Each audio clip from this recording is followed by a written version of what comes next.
Step 1. We admitted we were powerless over alcohol and/or drugs, and our lives had become unmanageable. I'm a recovering alcoholic and addict, and my sober date is August 2nd, 1990. I'm here today to talk to you about recovery and really basic ways of making sure that you get and stay sober, long term, like I have. My life today is an incredible adventure that I never would have thought possible when I tried getting sober. But today, things are almost beyond my wildest dreams. And that all happened because I became honest, open-minded, and willing to try whatever it took to get and stay sober. That included working the 12 steps of Alcoholics Anonymous or Narcotics Anonymous, depending on what your situation is. Quite simply, the 12 steps are the foundation for remaining sober long term. You know, alcoholics and addicts are more people. We like more love, more sex, more money, more drugs, more alcohol, more. So how do I get that? It was God given to me, that more idea, and work it into a plan of action that keeps me moving forward in my life on a daily basis. And I found the only way to do that is through the 12 steps of Alcoholics Anonymous. For me, the 12 steps has become the bedrock of my entire life, the foundation on which my new life was built. I write many books on how to stay sober, on how to become wildly successful in recovery. All these different ideas that I've gotten started with that foundation. The main footing, the taproot from which my whole life has grown, is the foundation of the 12 steps of Alcoholics Anonymous. So what I'd like to do today is just give you a brief overview of what it takes to get and remain sober. It's kind of funny because I see now a lot of people don't want to do the work, and it's real simple stuff. The ideas are so simple. They're often not easy, but they're simple. They're a way of living, a design for living that works if you're an alcoholic or a drug addict who wants to recover like I have. So I'd like to start with the first step. The first step is we admitted we were powerless over alcohol and/or drugs, and our lives had become unmanageable. Now think about that. You know, it's funny, when I was in treatment, I came out of detox, I wound up in a 28-day program, and I was at a meeting. Defiance was in my heart, it was in my soul. I wouldn't lay down, I would never say I was defeated. But then I realized to get sober, to remain sober, I had to admit complete defeat. We admitted we were powerless over alcohol and/or drugs, and our lives had become unmanageable. Now what does that actually mean? It's funny, I'm gonna step back.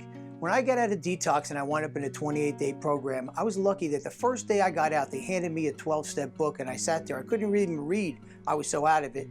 But they said, who among us cares to admit complete defeat? Practically no one, of course. Now that's the first line in the first step of the AA 12-step book. And that was me. I would never admit defeat. I was defiant to the extreme. You could stomp me, beat me, arrest me, take my money and time, and I still would not surrender. Yet here I am reading this saying, that's me, they're writing about me right there. What's going on with this? I started getting into it. I opened my mind. They say, how does this work? How? H-O-W. Honesty, open-mindedness, and willingness. So like most things in life, I did it backwards. First, I got a little bit of willingness. Then I got open-minded. Then I got honest. My idea of honesty was warped like everything else. But I did get open-minded, I did get a little willing, and I figured, hey, I'll try to be honest. So this is the deal. The first word, every word, there's not a wasted word in these steps. They're beautiful in their simplicity, and I believe they're divinely inspired.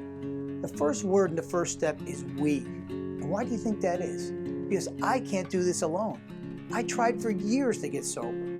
Every day I would wake up, say, I'm not gonna get high today. And every night I'd go to bed hammered, saying I'll try to do better tomorrow. This went on endlessly, year after year, because I was trying to do it. Alcoholics and addicts are known as egomaniacs with an inferiority complex. It's a bad combination.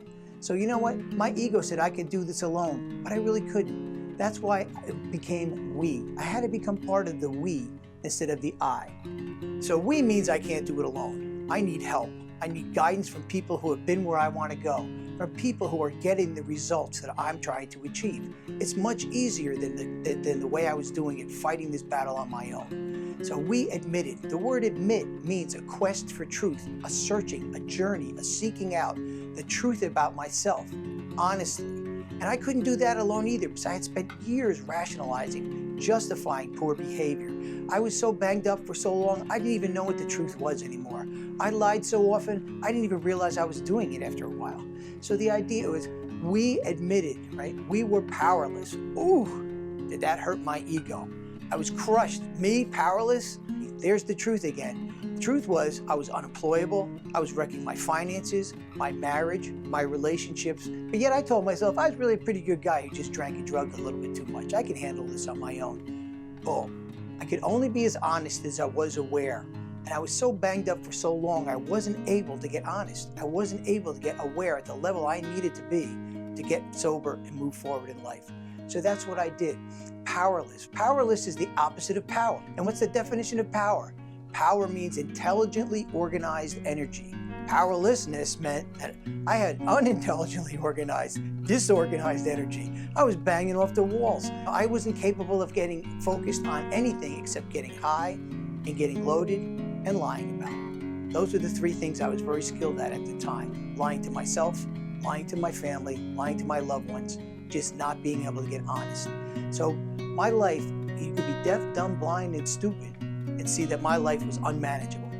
So when I sat down and I started working this program, and they said, we admitted we were powerless over alcohol and drugs and my life had become unmanageable, that was like a rude awakening for me, because it was the first time in a long time I had spoken the truth. I surrendered. And that went against everything that I believed. Never surrender, never telling yourself.